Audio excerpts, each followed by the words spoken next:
Personne n'a la moindre idée des nouvelles que la journée peut apporter. Un rapport, un seul coup de fil peut tout changer pour vous. C'est ce qui nous est arrivé hier soir. Et si vous découvriez qu'il ne vous restait que quelques mois à vivre, et si vous appreniez que vous aviez une maladie en phase terminale, et si on vous annonçait un diagnostic terminal avec quelques mois à vivre, alors que vous êtes encore jeune, qu'il vous reste encore des décennies à vivre. Pensez-y juste un instant, vous réalisez, je suis jeune et je vais bientôt mourir. Que faites-vous? Et c'est de cela que je veux vous parler aujourd'hui. Je veux vous parler du moment où le médecin vous dit qu'il ne vous reste que quelques mois à vivre. Certains d'entre vous pensent, oh, c'est le Memorial Day, c'est de ça qu'on parle aujourd'hui. Voici ma promesse. Vous n'aimerez peut-être pas ce que vous allez entendre, mais vous entendrez toujours la vérité. Je vous le promets. Emily Phillips a choqué l'Amérique avec seulement quelques mots quand un de ses tweets est devenu viral il y a quelques années. Emily Phillips avait encore toute la vie devant elle et on lui a diagnostiqué un cancer du pancréas. Cette femme de Floride, qui approchait lentement de la fin de sa vie, a tweeté ces mots qui ont littéralement saisi l'âme de l'Amérique et du monde. Voici ce qu'elle a tweeté. Je suis née, j'ai cligné des yeux et c'était fini. Ce sont ces mots, car c'est ce qui est si important pour nous de comprendre la brièveté de la vie. Le message est intense, alors que nous ne sommes qu'à quelques semaines de la fin de la série sur la prière. Mais je m'en voudrais vraiment d'omettre cette histoire importante du roi Ézéchias, qui est véritablement à l'origine de cette série sur la prière. Car nous approchons maintenant de ce qui semble être la fin soudaine et possible de sa vie. Pour cet homme de 40 ans, on dirait que c'est peut-être la fin. Car le diagnostic soudain et terminal d'Ézéchias est rapporté, et c'est ce qui est remarquable, à 3 endroits différents dans la Bible. C'est toujours la même histoire, mais racontée d'un point de vue différent. Elle est racontée dans le 2e livre des Rois, chapitre 20. Elle est racontée à nouveau dans le 2e livre des Chroniques, chapitre 32, et on lit l'histoire de ce diagnostic terminal, dans Ésaïe, chapitre 38. C'est quelque chose que l'on doit, quand la Bible nous donne une histoire 3 fois, la même histoire, cela doit nous interpeller et nous devons y prêter attention. Mais comme la première histoire d'Ézéchias qui a lancé cette série sur la prière, parce que tu as prié, qui se trouvait à 3 endroits différents, il en va de même pour cette histoire. La première histoire où l'existence d'Israël était menacée par l'armée assyrienne et un roi qui prie et envoie un ange du ciel qui sauve la nation. Et le prophète Ésaïe le regarde et lui dit « Parce que tu as prié, la nation a été sauvée ». Le prophète dit à Ézéchias que sa vie de prière a apporté la délivrance. Notre roi a maintenant environ 40 ans. Il est sur une lancée, il voit des victoires dans le royaume, des victoires dans sa nation, des victoires tout autour de lui. Et puis, laissez-moi vous lire les paroles qui changent tout. L'appel téléphonique, le rapport du médecin, le diagnostic.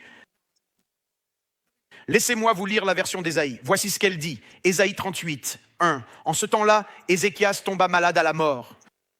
Et le prophète Ésaïe, fils d'Amo, vint auprès de lui et lui dit « Ainsi parle l'Éternel, mets tes affaires en ordre, car tu vas mourir, tu ne vivras pas. » C'est le roi qui prie.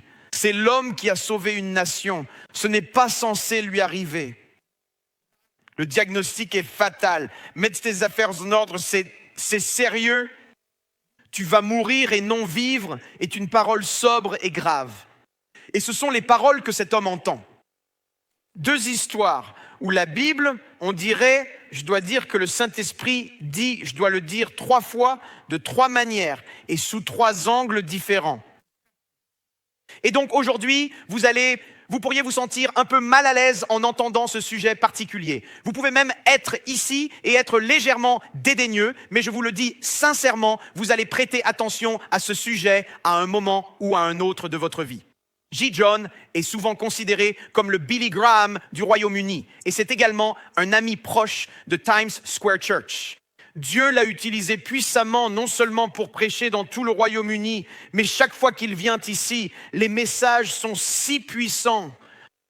Le dernier mardi de sa visite, il est resté pour parler à notre personnel le mercredi et il m'a appris quelque chose après plus de 40 ans de ministère qui m'a beaucoup aidé. Si vous êtes un leader assis ici ou qui regardez en direct ou à un moment donné de la semaine, je veux que vous entendiez cette précieuse leçon. Pendant notre séance de questions-réponses avec G. John, il a répondu à la question de savoir quoi dire à quelqu'un qui reçoit un mauvais rapport du médecin. Il dit qu'il y a 2 questions à poser à ceux qui ont un mauvais rapport du médecin. Et pour moi, c'était inestimable. C'était une sagesse pour moi dans le ministère, comme ça peut l'être pour vous tous. Voici ce qu'il a dit. Quand quelqu'un vient le voir et lui dit « Voilà ce que le médecin a dit ». Quand il reçoit un rapport à la Ézéchias, tout comme Ézéchias, mets tes affaires en ordre, car ton temps sera très limité. Voici ce que dit J. John. Il dit, je pose 2 questions. Voici les 2 questions. Ne manquez pas ça. Il dit, 1, penses-tu que Dieu te rappelle à la maison ou penses-tu qu'il te reste encore une course à courir? Ce sont d'excellentes questions à se poser.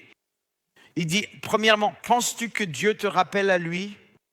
Ou deuxièmement, penses-tu qu'il te reste une course à courir? Voici ce qu'il a dit. Si la réponse à la première est oui, Dieu me rappelle à lui, alors J. John a dit, il a dit, alors laissez-moi vous aider à finir en beauté. Finissons la course, la tête haute, les mains levées, car nous nous préparons à aller rencontrer Jésus. Mais il a dit, mais si la réponse est, je sens encore dans mon âme qu'il me reste une course à courir, alors il dit ceci, alors battons-nous pour ta guérison. Prions pour que toutes les forces de l'enfer soient brisées et que la puissance de guérison de Jésus vienne dans ta vie aujourd'hui. J'adore ça. Vous voyez ce qu'il disait ou ce que nous devons tous savoir, c'est que nous devons tous savoir qu'à l'approche de la fin, gardez ceci à l'esprit. Dieu est réel, la Bible est vraie. Le temps est court, la vie est passionnante, mais nous savons que le ciel doit être ma demeure. Et c'est ce qui est toujours important. Mais voici la bonne nouvelle. En tant que chrétien, c'est toujours en réalité une expérience gagnant-gagnant. Ce qui veut dire que si les médecins, si Jésus dit « je te rappelle à moi », je gagne. C'est ce que j'ai toujours voulu faire. Il y a des semaines où les gens me demandent « comment te sens-tu » Je dis « j'ai hâte de voir Jésus ». Et il y a d'autres semaines où l'on se dit « écoutez, j'ai un combat à mener en moi ». Donc si Dieu me guérit, je gagne. Si je suis rappelé à lui, je gagne. Je suis chrétien et c'est toujours une expérience gagnant-gagnant en Dieu. Je dois vous parler d'un texto que j'ai reçu, que si vous le regardiez simplement avec vos yeux naturels, ce serait presque étrange à voir. Mais en réalité, c'était unique et courageux. Je l'ai reçu il y a quelques jours d'un pasteur qui, au fil des ans, a été un héros pour moi. John a quitté une église florissante et en pleine croissance dans le Michigan. Il a senti qu'au milieu de cette poussée de croissance, Dieu l'appelait dans les quartiers défavorisés pour travailler avec les enfants. Il a tout quitté, il est non seulement allé travailler avec les enfants, mais il fréquentait notre église à Détroit. Et lui et sa femme, des gens tout simplement incroyables. Et son équipe, ils venaient tous les dimanches, mais toute la semaine, ils servaient des milliers d'enfants dans ce quartier. Ce qui était incroyable, c'était ceci, ou ce qui était à la fois incroyable et triste. Le texto était incroyable, mais ce qui a commencé à me le rappeler, c'est que pendant qu'ils étaient là à servir, c'est la femme de John qui a eu un cancer et j'ai dû célébrer ses funérailles. Et puis, après avoir célébré ses funérailles, j'ai vu tous ces enfants dans lesquels il s'était investi au fil des ans venir et rendre hommage à cette grande femme de Dieu. Et donc John, qui est devenu veuf pendant quelques années. Je reçois ce texto de John il y a quelques jours à peine. Je dois vous le lire, je l'ai mis à l'écran pour que vous puissiez le voir. Il dit, c'était il y a quelques jours à peine, il dit « Salut Tim, ne t'inquiète pas, je vais bien, mais j'ai une requête. Quand le moment sera venu pour moi de passer l'arme à gauche, me ferais-tu l'honneur de prêcher pour mon retour à la maison ?» Et je me dis « Mais qui envoie des textos comme ça ?» Il dit « Je sais que ton emploi du temps pourrait rendre ça impossible, mais si tu pouvais le faire, j'apprécierais plus que tu penses. » Je prie pour que toi, Cindy et les enfants soyez bénis et alliez bien. Je t'aime, mon ami, John. Alors ma réponse a été la suivante. John, ce sera un honneur. Mais ne meurs surtout pas le dimanche de Pâques parce que je suis vraiment très occupé pendant ce week-end très important de l'année. Et il a dit qu'il ferait de son mieux.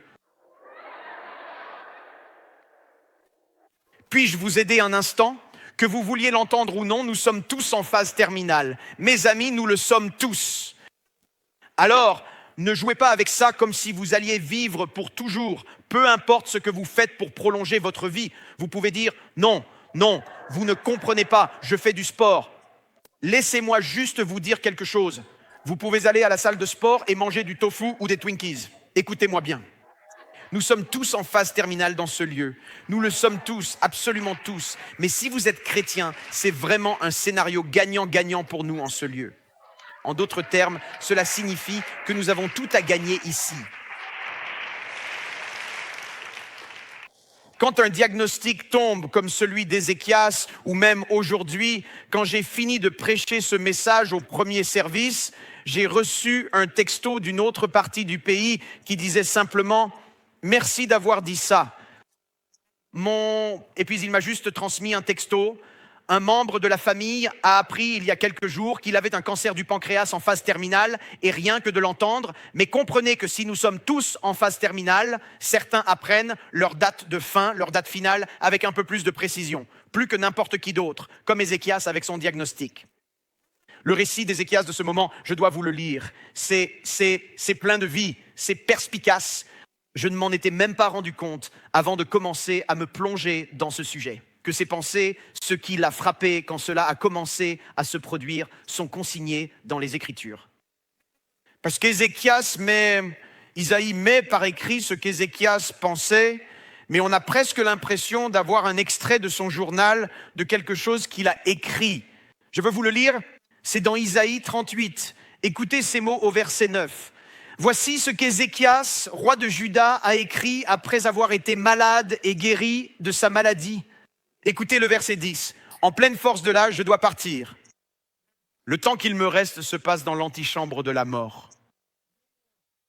Plus d'aperçus de Dieu sur la terre des vivants, plus de rencontres avec mes voisins, plus de contacts avec mes amis. Ce corps que j'habite est démonté et rangé comme une tente de campeur, comme un tisserand. J'ai enroulé le tapis de ma vie, car Dieu me détache du métier à tisser. Et à la fin du jour, il balaie les restes et les morceaux. Je crie à l'aide jusqu'au matin comme un lion. Dieu me frappe et me roue de coups sans relâche, m'achevant. Je glousse comme une poule condamnée. Je gémis comme une colombe. Mes yeux me font mal à force de chercher de l'aide. Maître, je suis en difficulté. Sors-moi de là. Mais à quoi bon ? Dieu lui-même m'a donné la parole. C'est lui qui me l'a fait. Je ne peux pas dormir. Je suis si bouleversé, si troublé. Waouh, c'est tellement brut. C'est comme si vous lisiez, vous entendiez le cœur de cet homme. Je n'avais même pas réalisé, et pourtant j'étudie la parole depuis des décennies, je n'avais même pas réalisé que ça se trouve dans la Bible. Quand on reçoit un diagnostic en phase terminale, c'est ce qu'un homme ressentait. Ézéchias, comme je l'ai dit, on pense qu'il avait environ 40 ans quand il a appris la nouvelle sur sa santé. Ça vient du verset 10. Dans une version, il est dit « Je suis au milieu de ma vie et je suis sur le point de franchir les portes du Sheol ». Vous savez, il y a une chanson que nous chantons ici et pendant que je lisais et que j'étudiais, je me suis mise à la chanter toute la semaine. Elle est écrite par Matt Redman, elle s'appelle « 10 000 raisons ». Combien d'entre vous ont déjà entendu cette chanson ? Et je n'arrêtais pas de penser, parce que chaque fois que nous chantons cette chanson, il y a comme « c'est une chanson si puissante ». Vous connaissez la chanson. Elle dit « Bénis le Seigneur, ô mon âme, ô mon âme ». Adore vraiment son saint nom. Saint nom, surely. Chante comme jamais auparavant. Chante comme jamais auparavant aujourd'hui. Ô mon âme chère. Ô mon âme si douce. J'adorerai ton saint nom et avec ferveur. Vous vous souvenez comment la chanson commence ? C'est comme cette partie combative. Ça fait comme ça. Le soleil se lève. Un nouveau jour paisible et lumineux naît. Il est temps de chanter ton chant. Il est temps de chanter à nouveau ton saint chant. Quoi qu'il advienne, vraiment ? Quoi qu'il advienne et quoi que l'avenir me réserve, dans tous les cas, je resterai confiant.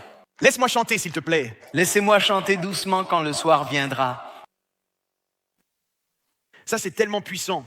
Quand on commence à chanter ça, je me dis que peu importe ce qui m'arrive dans la vie, je continuerai toujours à chanter la nuit pour Jésus. J'adore vraiment cette chanson. Jusqu'à ce qu'on arrive à la dernière partie de la chanson. Et là, je me dis, je ne sais pas si j'aime quand on chante cette chanson, cette partie, parce que tout va bien quand il s'agit de traverser la bataille, chanter de joie pendant la nuit. Et puis on arrive à cette partie qui dit, et en ce jour-là, Quand mes forces déclinent, oui, ça c'est Ézéchias maintenant, chantez. la fin approche doucement. Et mon heure est venue. Mon âme, toujours, Chantera ta louange sans fin éternellement. 10 000 ans donc. 10 000 ans et puis pour l'éternité. Chantez le refrain avec moi. Bénis le Seigneur. Chantez l'Église. Bénis le Seigneur, ô mon âme, bénis le Seigneur de tout ton cœur, adore son saint nom, adore son saint et précieux nom, adore son saint et précieux nom. Chante comme jamais auparavant. Chante comme jamais auparavant, avec tout ton cœur, ô mon âme, chante et célèbre le Seigneur. J'adorerai ton saint nom à chaque instant de ma vie. Certains d'entre vous ont oublié à quel point cette dernière partie fait réfléchir. Quand la fin approche, vous chantez ça joyeusement. Quand la fin approche, vous avez perdu la tête. Ça fait peur et vous le chantez avec joie. Mais peut-être qu'on est censé le faire parce que c'est une situation gagnant pour nous. Que ce soit, voici la bonne nouvelle. Qu'on chante ça sur la 51e rue et Broadway ou devant le trône du ciel, nous serons toujours en train de chanter et c'est ce qui apporte la joie à nos cœurs. C'est incroyable que le psalmiste dise quelque chose d'intéressant à considérer pour nous tous. Ça nous indique presque la tranche d'âge dont parle Matt Redman. Quand on arrive à ce dernier jour et en ce jour-là, quand mes forces déclinent, la fin approche. Et c'est le psalmiste au chapitre 90 qui nous donne un aperçu de l'âge de la personne que Matt Redman décrit. Écoutez ces paroles. Le psalmiste dit « Quant aux jours de notre vie, ils sont de 70 ans. Si l'on a beaucoup de force, 80 ans.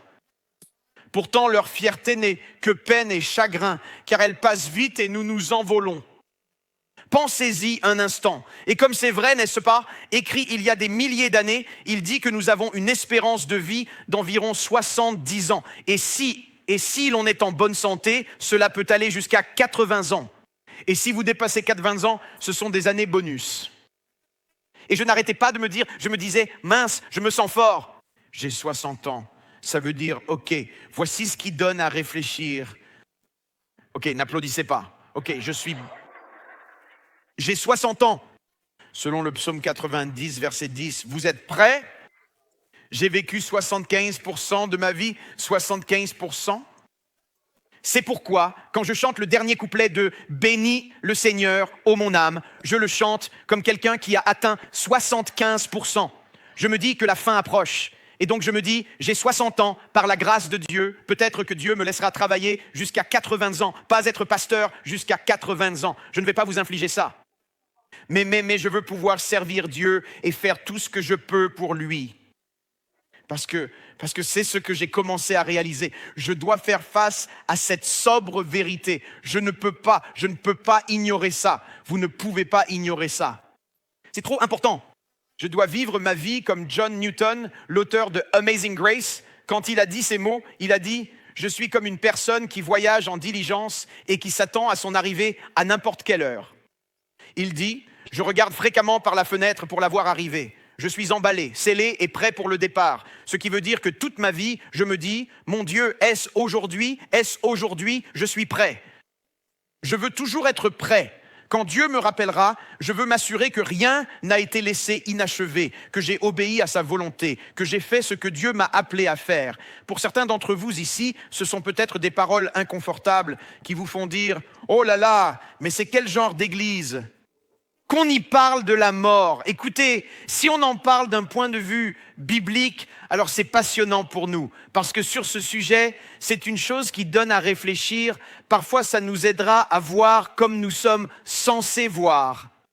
S'il y a bien quelqu'un qui peut en parler, c'est la grande écrivaine Corrie ten Boom, qui a participé à cacher des Juifs pendant la prise de pouvoir des nazis aux Pays-Bas, dans sa ville natale d'Amsterdam. Notre surveillant général, le pasteur Carter, était justement à Amsterdam et maintenant il se rend au Caire, en Égypte, pour une conférence de leaders en Égypte et nous voulons prier pour lui. Mais il m'a envoyé un texto de lui lorsqu'il était dans la cachette secrète où Corrie cachait les Juifs dans l'horlogerie, là-bas à Amsterdam. Et Corrie ten Boom et son père, au milieu de tout ça, Corrie ten Boom dit « Je me souviens d'un instant où j'ai demandé à mon père, j'ai peur de ne jamais être assez forte pour mourir en martyr. » Elle faisait face à cette peur. C'était inconfortable pour elle. Et voici ce que son père a dit. Il a dit, « Corrie, quand tu dois partir en voyage, quand est-ce que je te donne l'argent pour le billet de train? 2 semaines avant ?» Elle répond, « Non, père, le jour même de mon départ. » Beverly dit, « Exactement. » Et c'est pourquoi notre Père Céleste, sage et aimant, sait quand vous aurez besoin de ce qui est nécessaire. Quand viendra le moment où il vous rappellera à lui, alors il vous donnera le billet et vous trouverez la force dont vous avez besoin au bon moment. Mes amis, c'est extraordinaire. Vous n'avez pas à craindre la mort. Vous vous dites, en ce moment, j'ai peur. Laissez-moi vous dire quelque chose. Quand Dieu s'apprêtera à vous rappeler à lui, il vous donnera un billet qui s'appelle la paix. Il va vous donner quelque chose et dire, je vais te donner la force au milieu de tout ça. Ne laissez pas le malaise s'installer. Dites simplement, Dieu, tu me prépareras le moment venu. Je veux vous préparer à finir en force ou à vous battre pour la guérison comme J. John l'a enseigné. Certains doivent bien finir et se dire, j'ai la paix car mon heure approche. Ma mère disait, je suis prête à rentrer à la maison. Et en tant que fils, je ne voulais pas entendre ça, mais je savais qu'elle l'était. Elle était en paix avec ça. Il y a des gens à qui je parle qui ont un diagnostic comme Ézéchias et qui se disent qu'il leur reste encore de la course à faire. J'ai dit que nous allions nous battre pour la guérison. Ézéchias a choisi de se battre. Et laissez-moi vous parler de ce combat un instant. Je veux vous lire ce qui se passe quand il reçoit le diagnostic. C'était comme si peut-être Isaïe était entré et avait utilisé les questions de J. John. Ézéchias, laisse-moi te poser une question. Est-ce le moment de rentrer à la maison ou as-tu encore de la course à faire? Et il semble qu'Ézéchias ait senti qu'il avait encore de la course à faire. Laissez-moi vous lire ce qui se passe ensuite, verset 2. Alors Ézéchias tourna son visage contre le mur et pria le Seigneur. Voici le combat. Et dit, souviens-toi, ô Éternel, je t'en supplie, comment j'ai marché devant toi en vérité et d'un cœur entier, j'ai fait ce qui est bien à tes yeux. Ézéchias pleura amèrement. Alors la parole de l'Éternel vint à Isaïe, l'homme qui lui a donné le diagnostic terminal, disant, va dire à Ézéchias, ainsi parle l'Éternel, le Dieu de ton père David, j'ai entendu ta prière. J'ai vu tes larmes et je vais ajouter 15 ans à ta vie. Les amis, c'est incroyable pour moi. Je me dis, c'est l'homme qui a dit, je pense qu'il me reste des années. Je pense que je vais me battre. Je pense que je vais me battre pour ça. Il prie, il se bat et Dieu lui donne 15 ans. 15 ans. Mais je dois vous lire ce qui se passe dans une autre partie de l'histoire, dans la partie du 2e livre des Chroniques. Je dois vous lire ce qui se passe parce que quelque chose dérape un peu ici. Quelque chose a mal tourné après la guérison miraculeuse. Ça arrive. C'est si puissant que j'ai l'impression que je ne peux pas l'ignorer et juste dire « il est guéri », alors prions tous pour 15 années de plus. Pas tout de suite. Laissez-moi vous lire ce qui se passe. Voici la version des Chroniques. Mais à cette époque, Ézéchias tomba gravement malade et il pria le Seigneur et le Seigneur répondit par un miracle. Maintenant, regardez attentivement le verset 25. Cependant, Ézéchias ne répondit pas avec une véritable action de grâce sincère et de louange authentique, car il était devenu orgueilleux et la colère de Dieu fut alors sur lui, ainsi que sur Juda et sur Jérusalem. Mes amis, ceci m'a interpellé et vous devez entendre ça. Juste un instant. Dieu lui a donné 15 ans et il a agi comme s'il les méritait vraiment. Dieu lui a donné le don du temps et pourtant, Ézéchias l'a géré avec une certaine insouciance, sans vraiment réaliser la valeur de ce cadeau. Mes amis, puis-je vous dire quelque chose ? Quand vous ne montrez pas de reconnaissance et de louange, quand vous ne montrez pas de gratitude, même dans votre adoration, vous nous révélez à tous de façon très claire que vous vivez probablement de manière égoïste, individualiste et insouciante. Le manque d'adoration signifie bien plus que je ne suis pas à l'aise pour lever les mains. Laissez-moi vous dire quelque chose. Si Dieu me donnait 15 années de plus, je vous en prie, écartez-vous doucement et gentiment des allées, parce que je vais courir partout. Certains d'entre vous se disent, je ne fais pas ça, on ne fait pas ça, je suis catholique. Ça va ? Assez de tout ça. Ne soyez pas catholique, soyez reconnaissants. Dites-vous simplement, peu importe qui vous êtes, c'est un moment où Dieu dit, je t'ai fait un cadeau. Puis-je vous aider ? Certains se disent, je ne sais pas si j'ai 15 ans, mais voici ce que vous savez. David le dit dans le psaume 103. Il dit, bénis l'Éternel, ô mon âme, et tout ce qui est en moi. Et voilà, et n'oublie aucun de ses bienfaits. Voici une pensée pour vous. Si vous marchez, louez-le. Si vous respirez, louez-le. Si vous pouvez voir, louez-le. Si vous pouvez vous tenir debout, louez-le. Si vous pouvez lever les mains, louez-le. Mais ne restez pas assis comme ça en pensant, je n'ai pas à faire ça. C'est de l'insouciance. Je vous le dis, au moment où vous franchissez ces portes, vos mains devraient être levées et dire « J'ai trop reçu de Dieu pour que je reste simplement assise ici. » Vous comprenez ? Quand je suis assis là à regarder cette chorale chanter cette chanson et que je me dis que Dieu sauvera tout ou Lion de Juda, je suis assis là et je me dis, je suis à l'arrière en train de me dire « Ouais,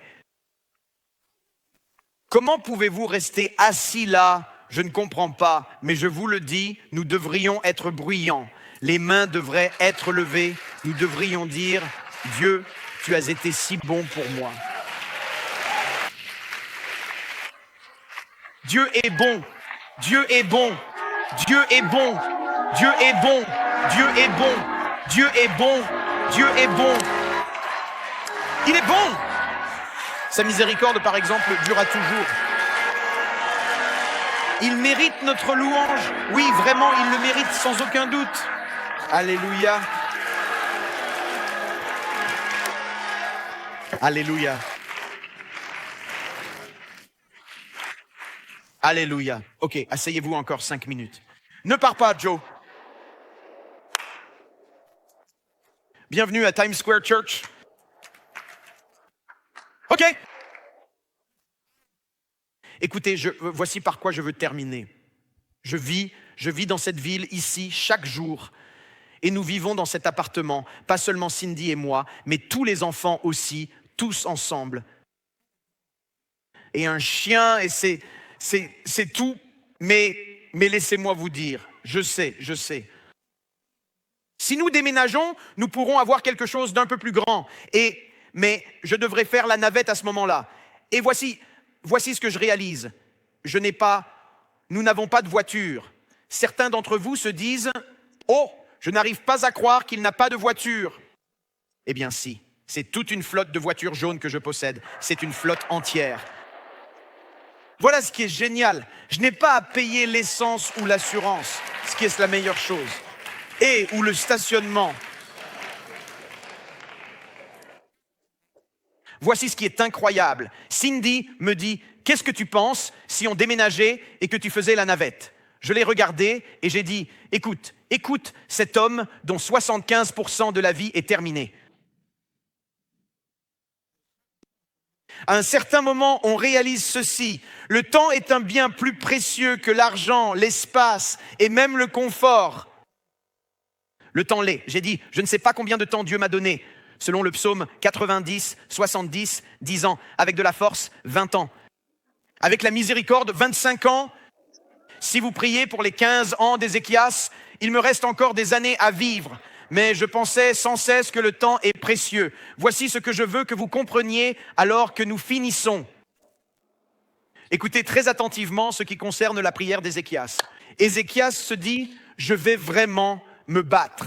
Je vais demander 15 ans. Ceci, je ne crois pas que cette histoire consiste simplement à obtenir un peu plus de temps à vivre. Mais je pense que c'est une histoire sur le fait de racheter le temps avec les années que Dieu nous donne. C'est de ça qu'il s'agit. Ce n'est pas « je dois être fidèle à ce que la parole nous enseigne » et je crois qu'elle nous enseigne. Ce n'est pas dire « si tu as besoin de guérison, 15 pour toi, tu en as 15 ». Écoutez les amis, je ne pense pas que ce soit ça. Je pense que c'est Dieu qui dit « quoi que je te donne, rachète le temps ». Rachetez le temps que Dieu vous a donné, peu importe à quoi cela ressemble, parce que voici ce qui est dit. L'apôtre Paul le dit, « Conduisez-vous avec circonspection, non comme des insensés, mais comme des sages. Rachetez le temps, car les jours sont mauvais. Ne soyez pas insensés, mais comprenez la volonté du Seigneur. » Savez-vous ce que veut dire racheter ? Ça signifie sauver ou préserver les choses de la perte. Ça veut dire que je vais le préserver du gaspillage, que tout ce que Dieu me donne, je veux le voir racheté. Et je ne pense pas qu'il s'agisse d'avoir plus de temps, mais de racheter le temps. La leçon d'Ézéchias n'est pas que si vous êtes malade et priez, vous obtenez 15 ans de plus. L'histoire d'Ézéchias, c'est de racheter le temps, je vais vous le montrer, et d'utiliser chaque année que Dieu vous donne pour sa gloire. C'est pourquoi je pense que quand Ésaïe dit « mets ta maison en ordre », il veut dire « commence à racheter le temps ». Peu importe ce qu'il vous reste, rachetez, mettez votre maison en ordre. Cela veut dire avancer et dire « Seigneur, fais que chaque jour compte ». Parce qu'Ézéchias a prié, il a eu un ange. Parce qu'Ézéchias a prié, il a eu 15 ans. Mais j'ai ce sentiment qu'Ézéchias aurait dû prier. Si tu me donnes plus de temps, aide-moi à le racheter. Aide-moi à ne pas gaspiller 15 années de plus. Ne nous contentons pas de demander plus si nous n'avons pas fait ce que nous sommes censés faire avec ce que nous avons. Écoutez, car l'homme qui a vaincu une armée ennemie n'a pas pu se vaincre lui-même et son propre égoïsme. Nous devons nous demander, que faisons-nous des années que Dieu nous a données ? Que faisons-nous de l'argent, des finances ou des ressources que Dieu nous a données ? Qu'est-ce qu'on en fait ? C'est pourquoi le psalmiste, après nous avoir parlé des années qu'il pourrait nous rester, poursuit en disant « Enseigne-nous à compter nos jours et à reconnaître combien ils sont peu nombreux. Aide-nous à vraiment bien les employer comme nous le devrions. » Ça, c'est un langage de rachat. C'est une phrase de rachat. Que je rentre au paradis ou que je sois guéri, quoi que tu choisisses, Dieu, aide-moi à racheter tout ce temps perdu.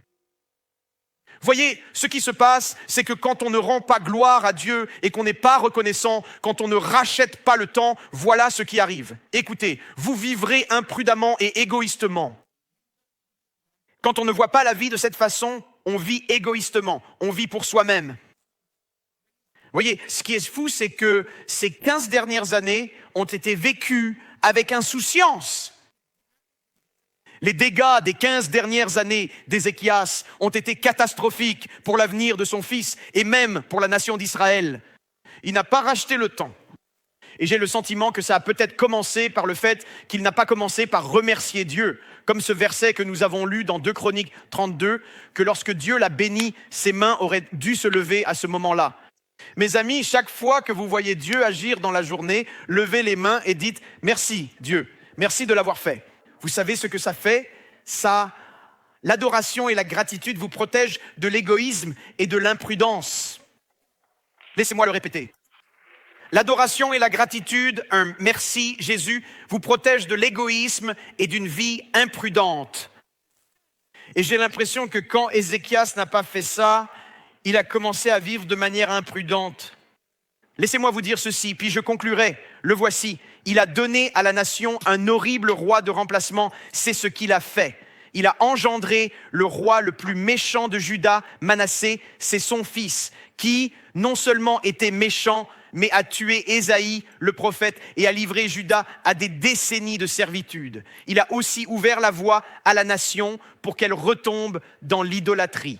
Son horrible leadership en tant que roi et père a été le précurseur de la chute de la nation dans l'immoralité et l'idolâtrie. Et finalement, il a perdu la terre au profit des envahisseurs. La nation d'Israël a perdu sa terre et sa particularité. Ils ont été emmenés en captivité pendant des décennies à cause de ce qu'il a fait. Il a demandé 15 ans. Regardez-moi, il a demandé 15 ans et il a tout gâché. Il a reçu Dieu lui a donné quelque chose et au lieu de le traiter comme un cadeau du genre « merci mon Dieu, merci vraiment ». C'est comme quand vous entrez et que le médecin dit « voici le diagnostic » et que vous revenez et qu'il dit « je n'arrive pas à le trouver ». À ce moment-là, notre main devrait se lever et dire « Dieu, merci, merci ». Chaque fois que vous passez un examen médical et que le médecin dit « Hey, tout est clair, peu importe où vous êtes, vous pourriez être assis sur cette table avec ce papier d'examen, sur cette chose, avec ce papier ciré, cette main devrait se lever et juste dire « Alléluia ». Docteur, je ne sais pas si vous le savez, mais Jésus est le Seigneur de ma vie et c'est lui qui m'a donné la santé, qu'importe ce que les gens pensent. Que la gratitude soit toujours présente. Laissez-moi finir ici pendant que le groupe arrive. Vous savez, je veux vous donner quelque chose de personnel. Je les ai écrits et je vais les partager avec vous. Et c'est quelque chose qui a été si important dans ma vie tout récemment. J'ai dit, Dieu, je veux bien finir. Quand j'ai réalisé que j'ai déjà vécu 75% de ma vie, j'ai dit, Seigneur, permets-moi de bien faire. Je veux juste faire ce qui est juste. Alors, je l'ai fait et je veux vous donner ce que j'ai écrit. C'est en quelque sorte mon mandat pour aujourd'hui. Je veux vous le lire et je veux juste vous montrer ce que j'ai prié. Et je l'ai prié ce matin. C'est ce que je fais. C'est mon mandat pour aujourd'hui. Voici ce que j'ai commencé à réaliser. J'ai dit, Dieu, le voici. Tenez-vous prêts. Prenez-le en photo. Aujourd'hui est un cadeau.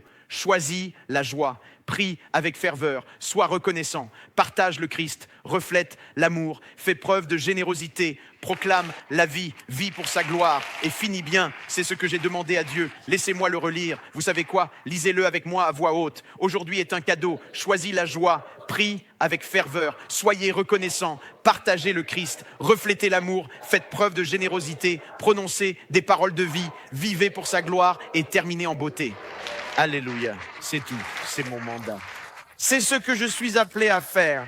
Voilà ce que j'ai écrit. Je vais vous lire ce que j'ai noté. Le voici. Aujourd'hui est un cadeau. Vous l'avez déjà dit. Le temps est précieux, ne le gaspillez pas, choisissez la joie. Il y a beaucoup de gens tristes dans le monde. Je veux me démarquer. Souriez aux gens tout le temps. Souriez aux gens dans le train C. Souriez-leur dans les trains B et D. C'est New York. Ils vont penser que vous avez perdu la tête. Allez-y, faites juste ça. Ils s'en fichent. Ils ne savent pas. Ils ne savent pas. Faites-le, c'est tout. Souriez-leur, c'est tout. Quand vous sortirez d'ici, souriez aux gens, à ceux qui passent.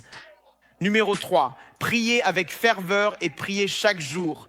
J'ai besoin de miracles chaque jour et je veux que Dieu soit impliqué dans tout ce que je fais. Numéro 4, notez ceci. 4, passe au suivant. Passe au suivant, voilà. Dites merci souvent. Je veux vivre une vie de gratitude, pas une vie où tout m'est dû. Dites simplement merci. Quand on vous donne votre café, merci. Quand on vous donne votre bagel, merci. On dit juste merci souvent. Ça va épater les gens.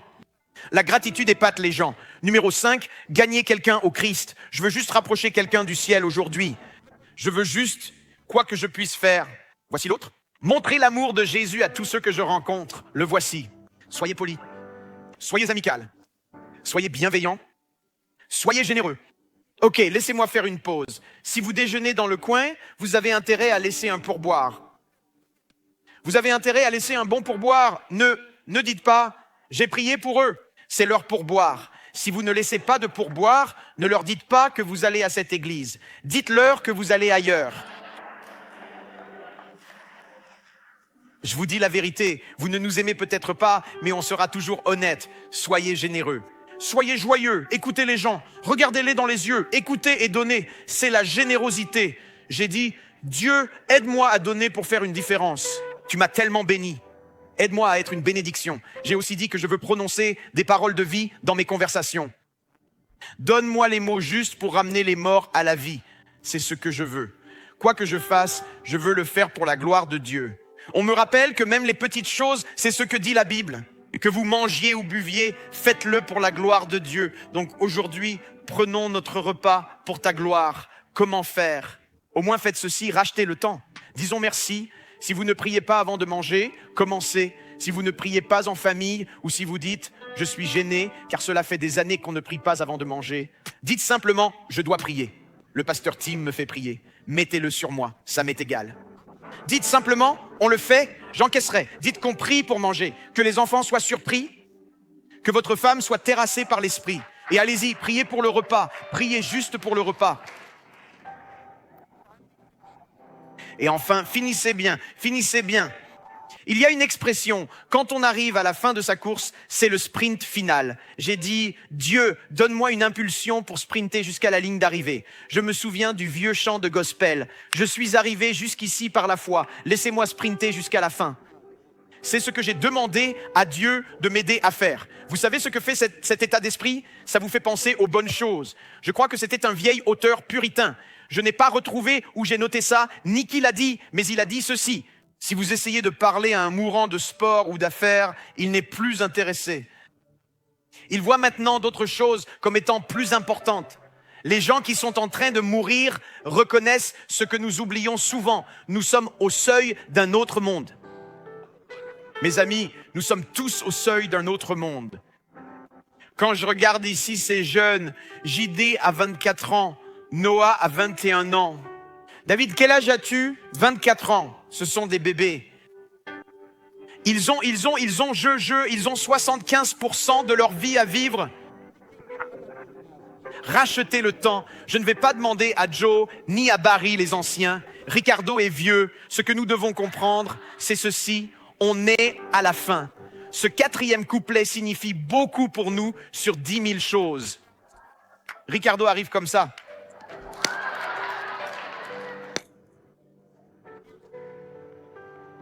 Voici ce que nous réalisons. Ézéchias a prié, a obtenu plus de temps, mais il a gâché son opportunité. Il n'a pas su en profiter. Il n'a pas racheté le temps. Je dois vous raconter cette histoire. Les chanteurs, avancez-vous. Allez, avancez-vous. Nous allons conclure.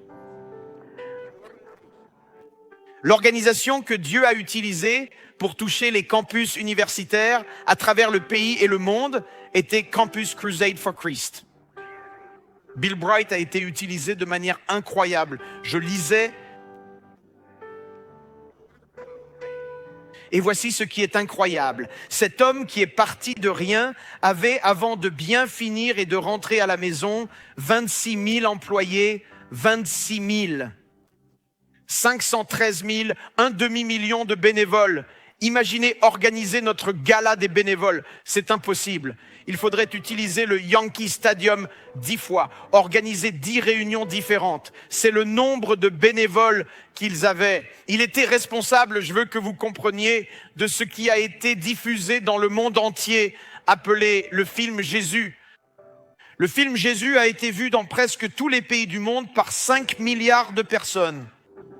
Et ils ont dit que 138 millions de personnes sont venues au Christ grâce à ce film, ce simple film sur la vie du Christ, traduit en 700 langues. Moi, j'ai prié, je vais vous le dire, je ne l'avais même pas dit avant. Je prie pour que nous puissions faire cela, je prie pour que nous puissions agir, parce que ce film sorti à la fin des années 80 a été diffusé ces 30 dernières années. Et je crois que Dieu va agir à nouveau. Donc en 2000, Bill Bright a été diagnostiqué d'une maladie en phase terminale. Il a eu son moment d'Ézéchias. Il a eu son diagnostic d'Ézéchias. Mais ce n'était pas exactement comme Ézéchias. Je lis toujours son livre, qui est si bon. C'est si important pour moi. Il s'intitule « The Journey Home ». Et il commence en disant « Ceci est mon dernier livre. Je ne pourrai plus écrire de livre après celui-ci. » Et il a écrit une centaine de livres. C'est mon dernier. Et voici ce qu'il dit. Je suis en train de mourir. Et il écrit ceci. Il dit, on m'a diagnostiqué une fibrose pulmonaire. Je vais mourir bientôt. Et le docteur me dit que ce sera douloureux. Et je veux vous lire ce qu'il a écrit là-dedans, si différent d'Ézéchias. Mais en fait, laissez-moi juste dire ceci. Il a été diagnostiqué en 2000, et je pense que Dieu lui a donné 3 ans. 3 ans. Vous êtes prêts? J'ai tout parcouru, j'ai tout vérifié. Il a écrit une centaine de livres pendant ces 3 années. sous oxygène. Vous savez au fait combien de livres il a écrit? 30.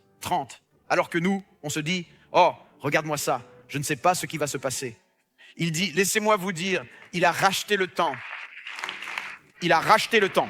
30 livres alors qu'il était atteint de fibrose pulmonaire. Laissez-moi vous lire ce qu'il disait. Bill Bright a dit, un jour, le docteur nous a fait asseoir, Vonette, ma femme et moi dans son bureau. Et il a dit, vous ne semblez pas réaliser ce qui vous arrive. Vous êtes en train de mourir. Le docteur a dit, c'est pire que le cancer ou les problèmes cardiaques. On peut traiter ces maladies, mais personne ne peut vous aider avec la fibrose pulmonaire. Vous mourrez d'une mort misérable. Je lis ça et je me dis qu'il n'a aucun tact. Il a regardé Bill Bright et lui a dit, vous devez sortir la tête du sable et vous préparer à cela. Alors j'ai dit, c'est ce qu'il a dit. Alors j'ai dit, eh bien, loué soit le Seigneur. Maintenant, je vais voir Dieu plus tôt que je ne le pensais. Il a dit, quand j'ai appris qu'il me restait moins de 6 mois à vivre, j'ai concentré mon attention sur 2 choses, ma santé et l'assurance de mon salut. Et il a dit ceci, je sais que mon dernier souffle est quelque chose que j'attends avec impatience, parce que mon prochain souffle, après mon dernier souffle, sera de voir Jésus face à face. Laissez-moi le répéter. Certains d'entre vous essaient de trouver leur ticket de parking. Écoutez encore une fois. Il a dit, j'attends avec impatience mon dernier souffle, car mon prochain souffle, après mon dernier souffle, ce sera moi face à face avec Jésus. Et Bill Bright a écrit ces mots importants et profonds. La vie est courte, la mort est sûre, le péché est une malédiction et Christ est le remède. Alléluia. Alléluia. Alléluia. Mes amis, c'est pourquoi je vous le dis, c'est si important aujourd'hui. Levez-vous avec moi alors que nous terminons. Levez-vous avec moi.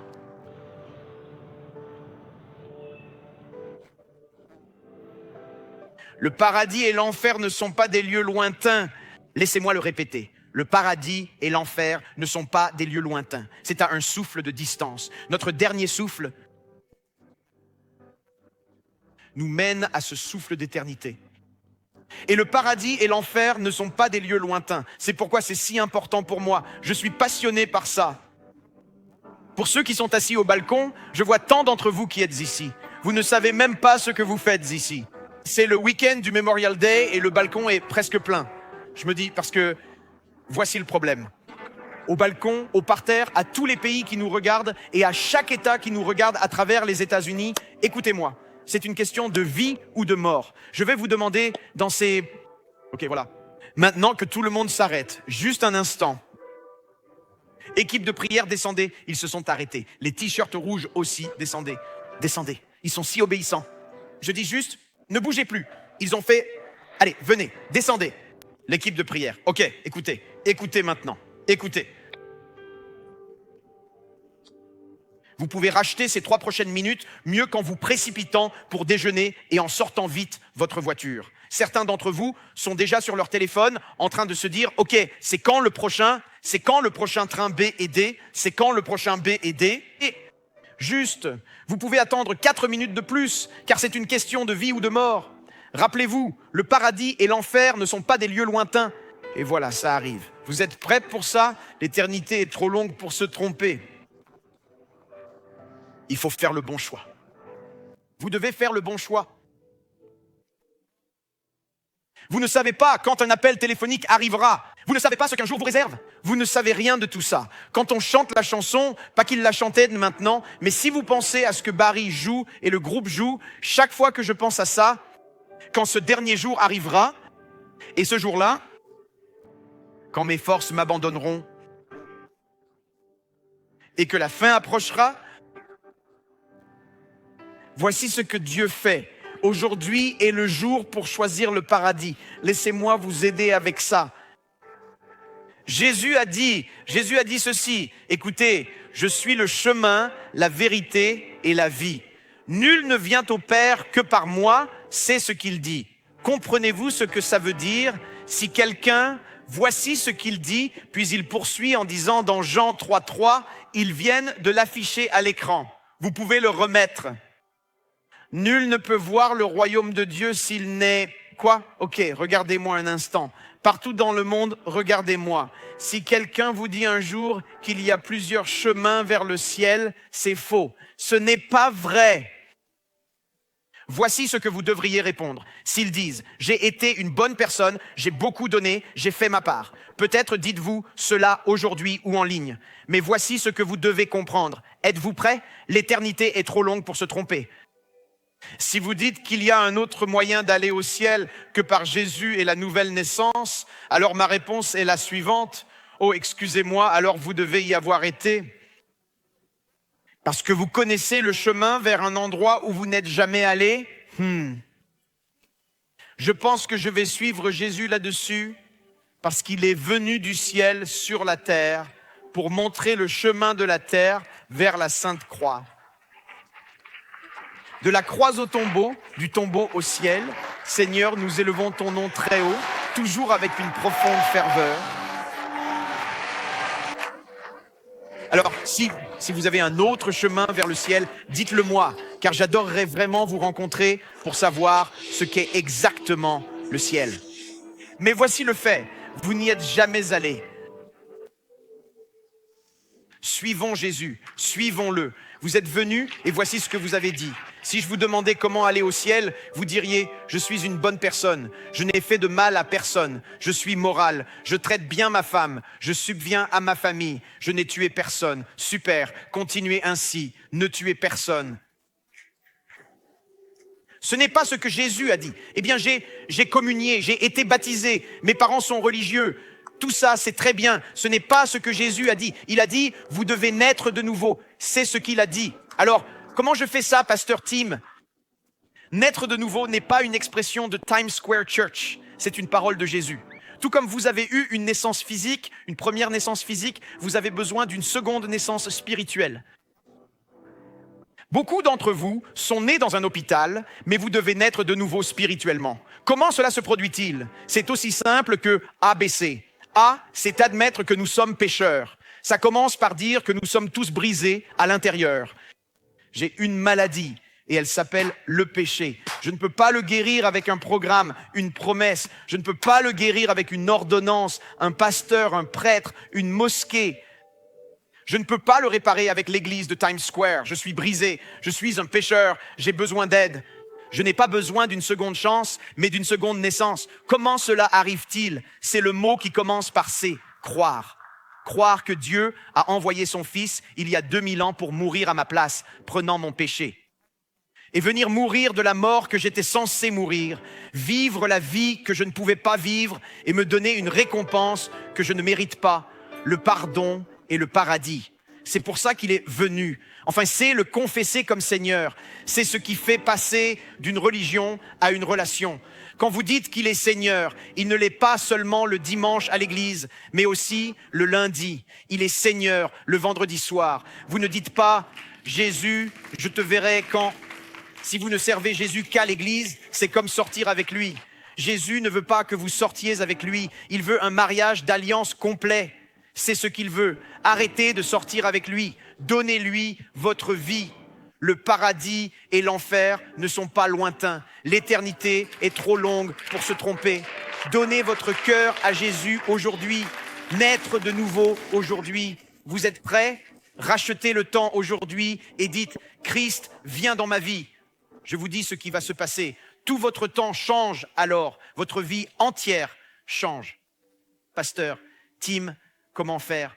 Je vais faire une prière de nouvelle naissance qui peut affecter non seulement votre temps ici, mais aussi votre éternité. Si vous êtes prêts à donner votre cœur à Jésus aujourd'hui, chaque tête levée, chaque œil qui regarde, ceux qui regardent à travers le pays et le monde, ça peut commencer aujourd'hui. Je vais faire une prière de nouvelle naissance.